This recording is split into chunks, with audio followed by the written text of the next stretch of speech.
waterway, St. Catherine Sound. And we see this marine trader. You can tell by the big emblem on his flybridge. Registered in Delaware.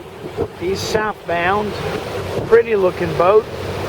Very white. Shady lady from New Bern, North Carolina. Notice his dinghy's hanging high above the swim platform. It's a beautiful day.